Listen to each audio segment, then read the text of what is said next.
Graça e paz, boa noite. Meu nome é Gladstone, eu sou mineiro, já vão poder perceber pelos meus contos. Eu tenho 32 anos, sou natural de Uberlândia, Minas, no Triângulo Mineiro, pão de queijo, terra boa, só que não tem praia. Fui conhecer a praia com 19 anos, gente, coitado do mineiro. Sou casado com a Esther Michel Shen, filha de chineses. Os pais dela são imigrantes em Curitiba, vieram para o Brasil fazem quase 30 anos e hoje moram ali. E ali tiveram a iniciativa de fundar a Igreja Presbiteriana Chinesa. Isso mesmo. Hoje eles são engajados, meus sogros, em levar o evangelho à comunidade chinesa, a comunidade aí asiática no sul do país. Eles são um dos fundadores dessa igreja em Curitiba. Eu e a minha esposa, nós estamos há quase 6 anos, estamos indo já para o 6º ano na Espanha, na cidade de Cáceres.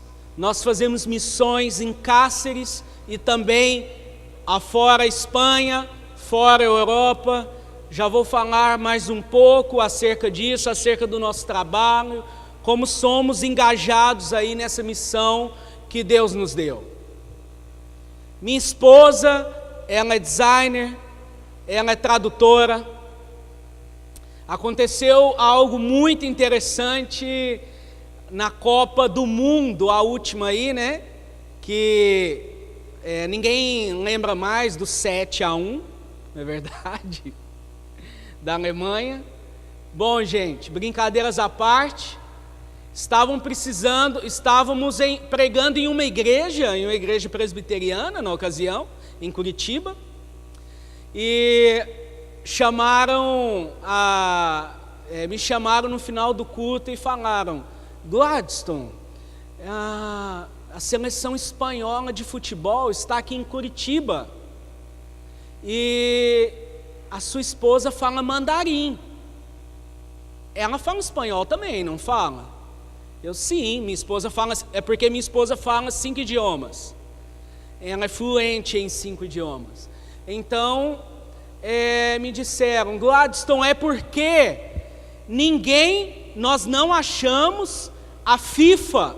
Gente, FIFA, tá bom? Não achou ninguém para traduzir a equipe espanhola do espanhol para o mandarim. E a sua esposa pode fazer isso?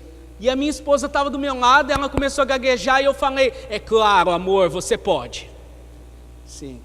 É como na minha casa, sou eu que dou a última palavra. Sim, amor. Né? Eu sei que isso não acontece aqui nas casas, né? Bom, então minha esposa foi traduzir o Xavi Hernandes. Minha esposa traduziu ele nessa ocasião. Minha esposa teve um tempo com ele ali, de compartilhar o que fazíamos na Espanha. Ele ficou super surpreso. Inclusive, o Xavi Hernandes, ele doou um dos barcos dele para ajudar na ocasião da crise dos refugiados na Grécia. Ele doou um dos barcos dele. Enfim, gente, Deus nos chamou para ser agentes de transformação na sociedade, usando os nossos dons e talentos. Amém? Vamos abaixar as nossas frontes e vamos orar mais uma vez ao nosso bom Deus. Senhor, muito obrigado por essa oportunidade. Muito obrigado porque o Senhor é bom, o Senhor é majestoso. E eu quero orar, Deus, nessa noite, para as pessoas que chegaram aqui com tantos problemas. Essa vida é tão cruel, Jesus, e nós queremos entregar os nossos problemas ao Senhor, Deus, no Teu altar, Jesus, e dizer que o Senhor é o bom pastor, Deus. O Senhor disse que a tristeza, o pranto, o choro, ele pode durar uma noite, mas a alegria, ela vem pela manhã.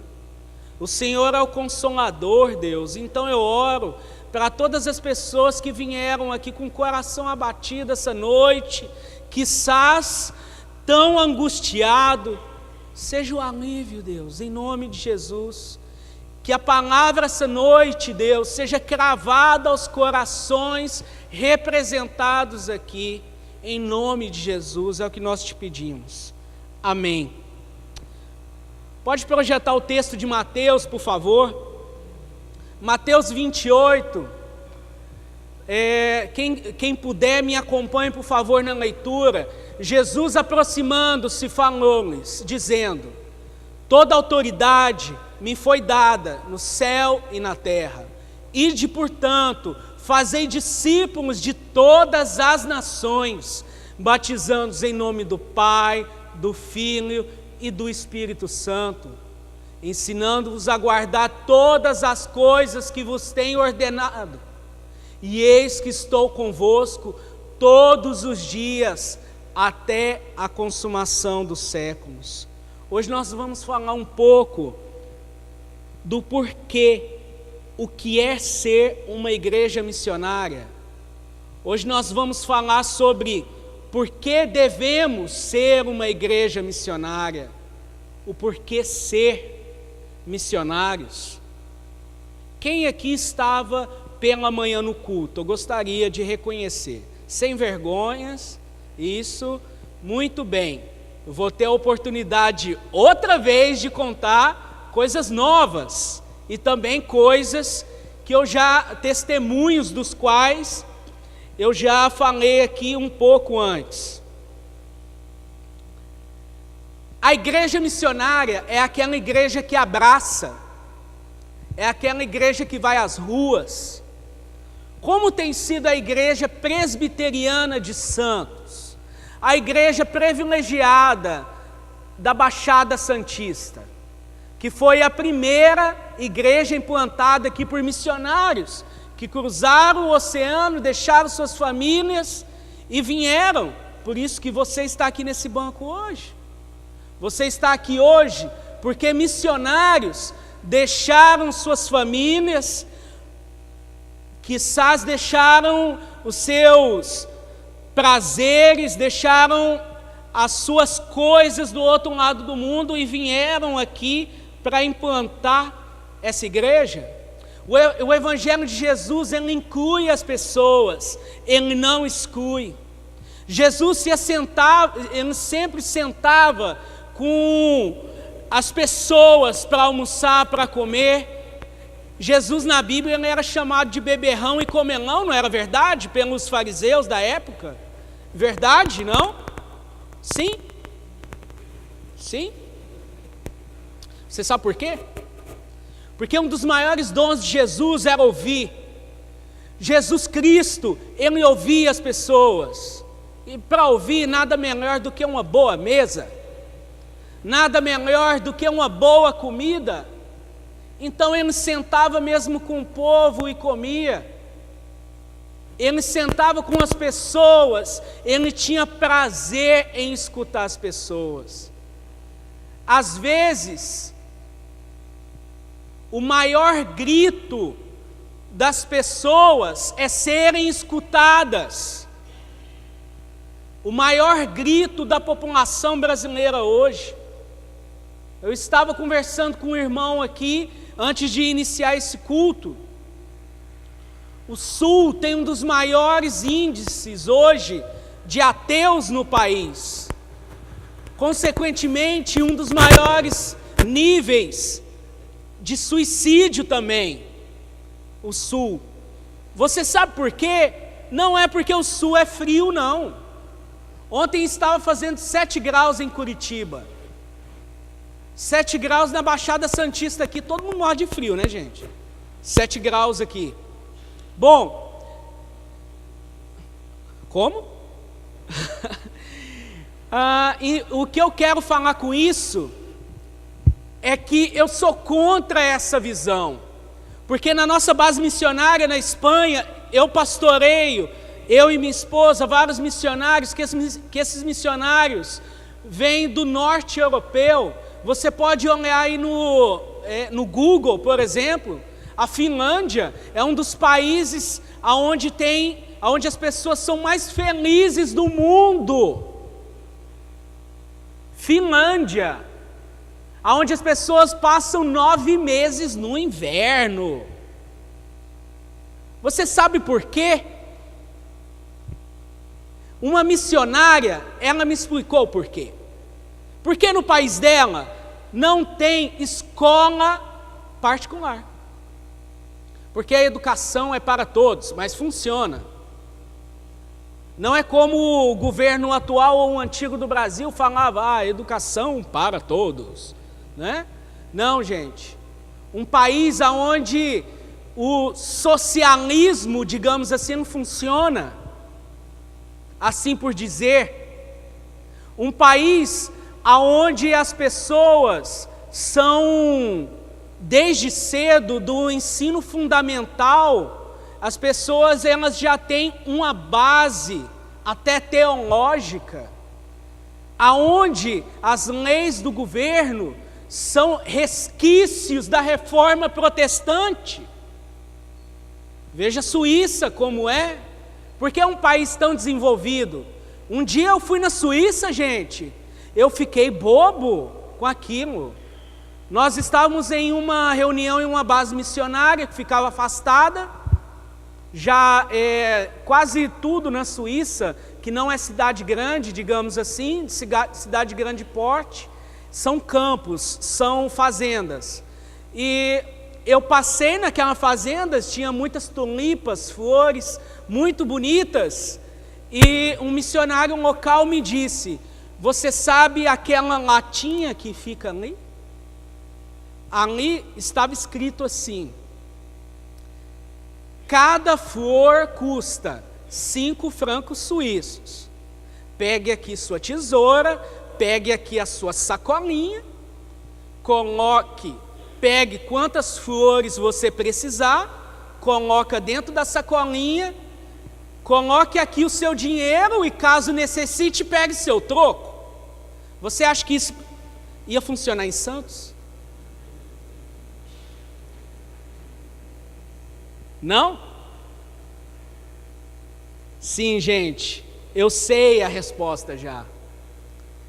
Isso são resquícios da reforma protestante, são resquícios do porquê ser uma igreja missionária.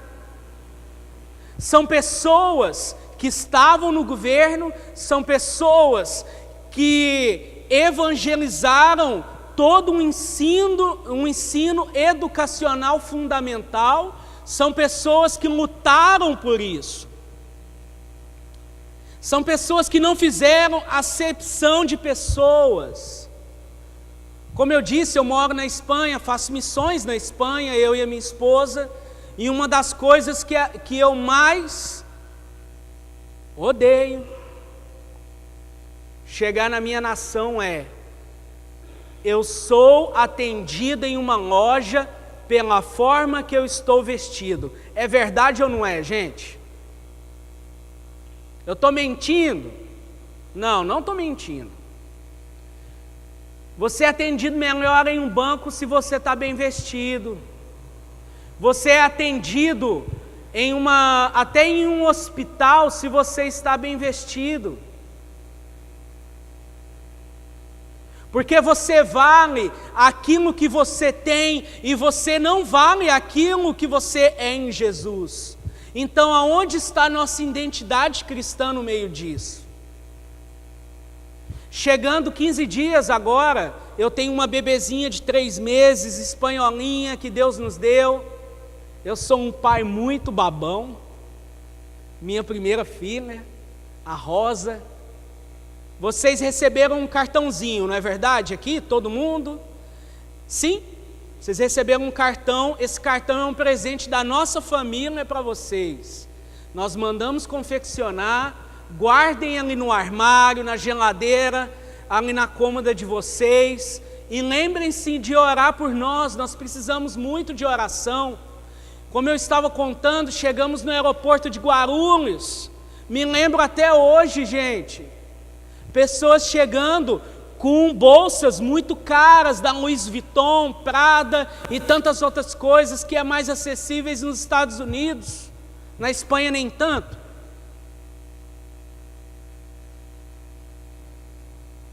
E eu olhava aquilo e eu dizia, tantas e tantas pessoas com coisas tão caras. E eu olhando, e eu comentei com a minha esposa, é triste ver isso, porque elas valem o que elas têm, elas não sabem o seu real valor. O valor delas estão em um jacaré aqui na camisa. Que coisa fútil. Na Espanha eu compro isso por 10 euros. Que coisa fútil, gente. Eu estava contando aqui no culto anterior, no dia que ganhamos uma oferta missionária, compramos um novo carro, porque a bebê estava a caminho, e o que eu fiz com o outro carro que eu tinha?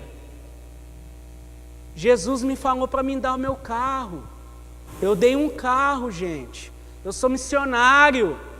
Eu vivo de ofertas. Eu dependo da provisão divina do Senhor, até para o cafezinho da minha esposa pela manhã. Será que você está disposto de viver na dependência de Deus de tal maneira, de ser essa igreja missionária? Se você não alcança o perdido, você está perdido. Você deve ser alcançado.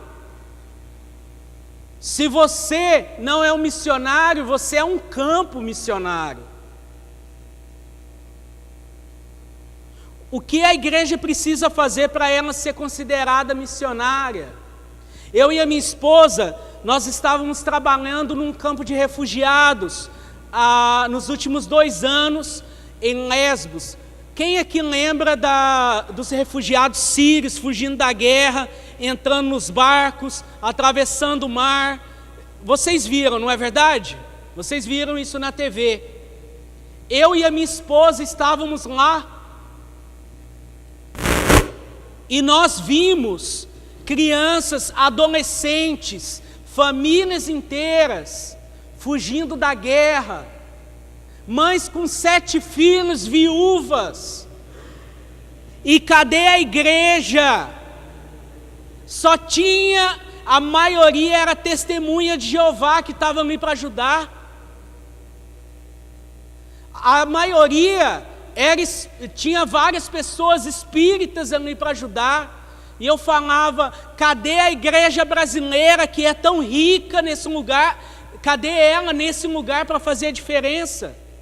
Eu e a minha esposa, nós fomos os únicos brasileiros, isso eu estou falando, e eu sei que está gravando, nós fomos os únicos brasileiros que estiveram ali no campo de refugiados em Lesbos, na Grécia, por um longo tempo, nos anos de 2016 e 2017.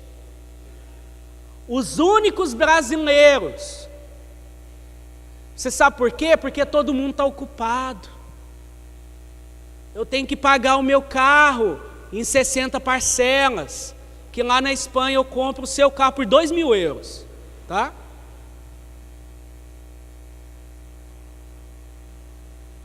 As pessoas estão mais acostumadas, hoje em dia, em obter bens materiais, do que investir em pessoas. Anote isso.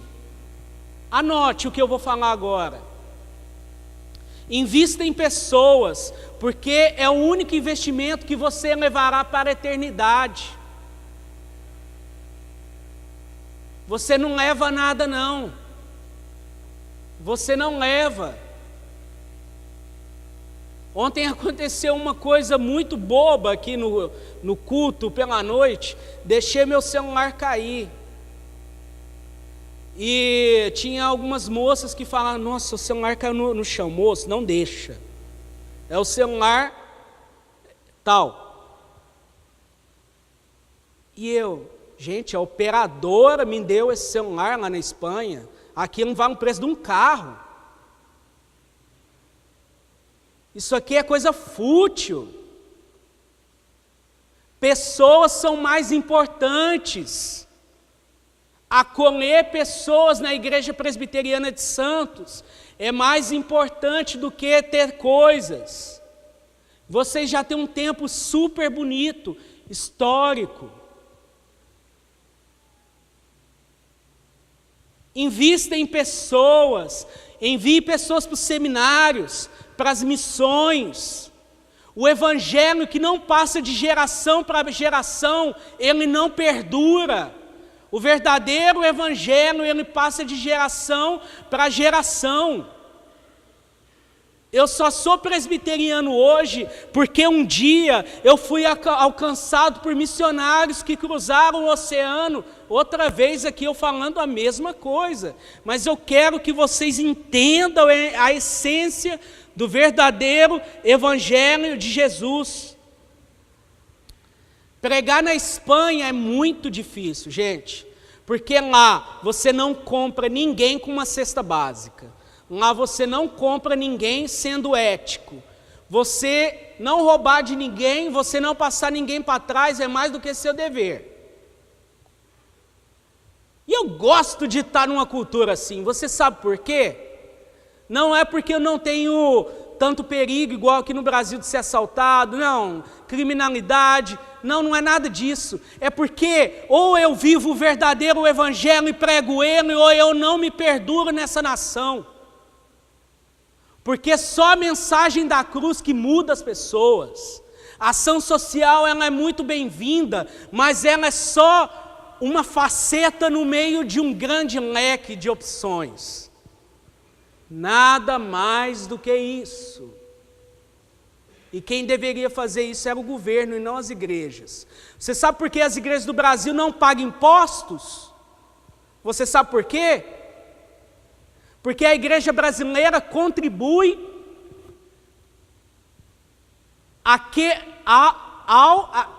àquele trabalho que seria do governo. Quantas e quantas clínicas de recuperações nós não temos pelas igrejas evangélicas, não é verdade?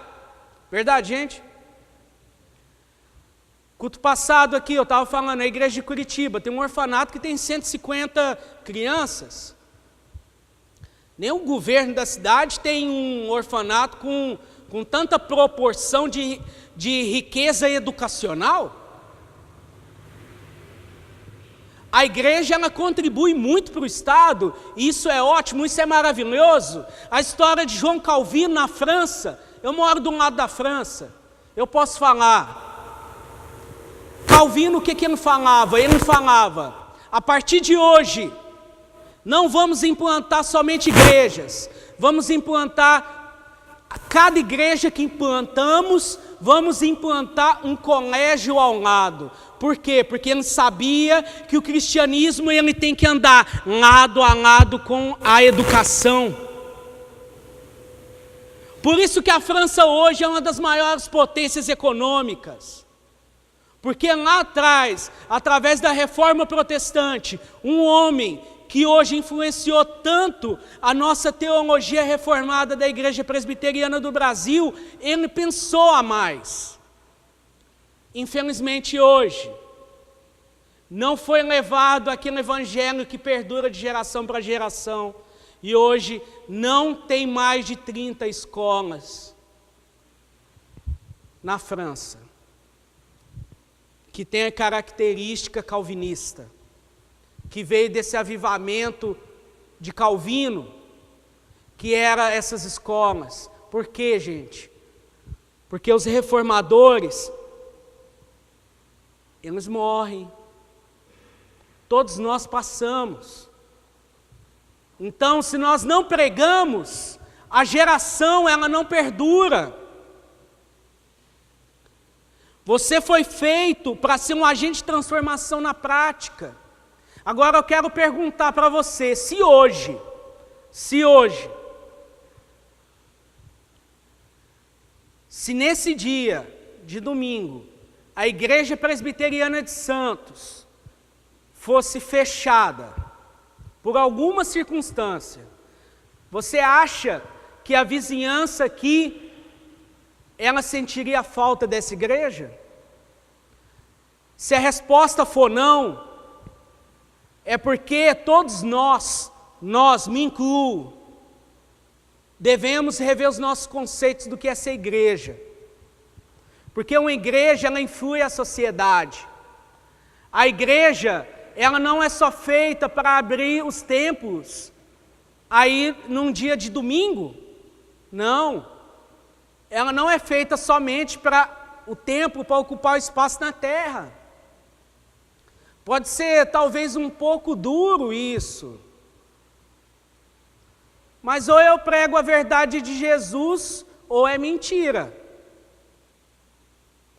Então eu quero deixar isso como um desafio para você. O que nós temos feito como igreja para contribuir para a sociedade? Você tem a responsabilidade de viver as boas novas, de levar as boas novas. A igreja, para ela ser missionária, ela precisa evangelizar o próprio bairro, ser agente de transformação na sociedade. Não adapte a Bíblia em sua conduta somente de vida, mas viva um estilo de vida conforme a Bíblia, conforme Cristo diz, como Ele nos ordena.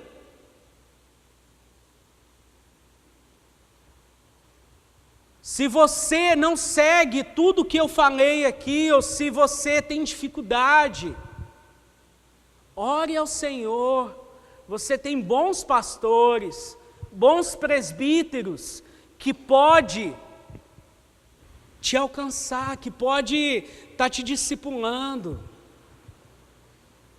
Na Espanha, eu quero contar um testemunho aqui para vocês. Já estou acabando. Quero contar um testemunho aqui para vocês lá da Espanha, de uma moça que foi, uma mulher que já foi alcançada pelo trabalho da nossa base missionária. Essa mulher, quando ela era pequena, essa história é muito curiosa. Quando ela era pequena, o avô dela disse o seguinte: filha, eu vou ali na igreja católica, ok? E o avô dela foi lá na igreja católica. Quando o avô dela chegou na igreja católica, ele foi confessar para o padre. Então ele confessou para o padre escutou ele, e o padre foi e dispensou ele. E ele voltou para casa. Chegou em casa, a netinha estava ali, e do nada chegou a polícia. O padre foi confessar os pecados para o padre. O padre ligou para a polícia foi lá e matou ele na frente da neta. Você sabe por quê? Porque a igreja era ligada com o Estado. Então, a neta viu tudo isso. Viu que o avô foi confessar para o padre e viu que momentos depois, pessoas mataram o avô dela. Como que você vai pregar o evangelho para uma pessoa dessa, que tem tal trauma com a igreja? Ele não quer saber se é a igreja católica, se é anglicana, se é reformada. Não, a pessoa não quer saber. Uma pessoa dessa foge de igreja. Então, eu vivo nessa nação com problemas dessa altura, que só pode ser transformado com o poder real do Evangelho. Como que você vai pregar para uma pessoa dessa? Então é um trabalho de discipulado a longo prazo. Na Europa nós falamos que nós discipulamos e depois nós pregamos, porque nós fazemos uma amizade. Jesus era assim. Jesus, ele ia, estava com os pecadores, falava para a mulher adúltera: arrependa-se dos seus pecados e venha até mim. Venha, eu te abraço. Jesus não queria somente que ela aceitasse a palavra do Pai, ele queria abraçar.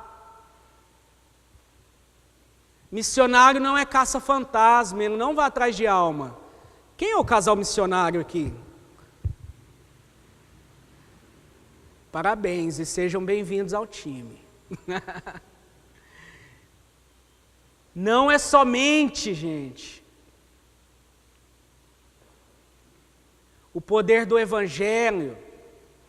Ele cura, Ele salva, Ele restaura. Jesus me alcançou. Jesus alcançou você que está aqui essa noite. Jesus está nos alcançando. Jesus, Ele formou discípulos e nos deu a todos a ordem de formar mais discípulos por todo o mundo. Essa é uma missão para todo aquele que crê no Evangelho. Agora você diz, eu vim aqui, não foi para escutar isso. Foi para escutar sobre outra coisa. Gente, se você quer um livro de autoajuda, vai ler se você quer escutar sobre autoajuda, vai ler um livro de autoajuda. Mas essa é uma mensagem cristocêntrica. Jesus disse, se eu tenho eu tenho que dividir. Se eu tenho 2, eu tenho que dar 1. Jesus disse, se alguém fizer mal até você, não faça mal a ele, perdoe ele. Você vai constranger ele com o seu perdão. Gente, no reino de Deus é tudo diferente. Aquele que vira a outra face é o campeão. Aquele que foi morto numa cruz e rejeitado por muitos, é aquele que hoje é o nosso Salvador. Aleluia! É o nosso Salvador. Esse é o Evangelho cristocêntrico, que Cristo é o centro. Eu quero deixar um vídeo agora para vocês, que esse vídeo ele fala um pouco de como é a igreja na rua, como nós devemos ser na rua. Se você está mal, se você não está bem hoje, sabe qual é uma das melhores coisas, segundo os psicólogos? Talvez gente que nem é crente, faça o bem para o próximo. Faça o bem para o seu vizinho. Dona de casa, faça um bolo e oferece para aquela vizinha na qual você não conversa tem um bom tempo. Rapaz, você lembra aquele colega que você discutiu naquele dia do seu trabalho? Chama para ele para almoçar e paga a conta para ele. É isso que Jesus fazia. São exemplos práticos de uma vida cristã, de uma vida que Jesus é o centro. Muito obrigado, que Deus abençoe vocês e que Jesus esteja com vocês todos os dias até a consumação dos séculos.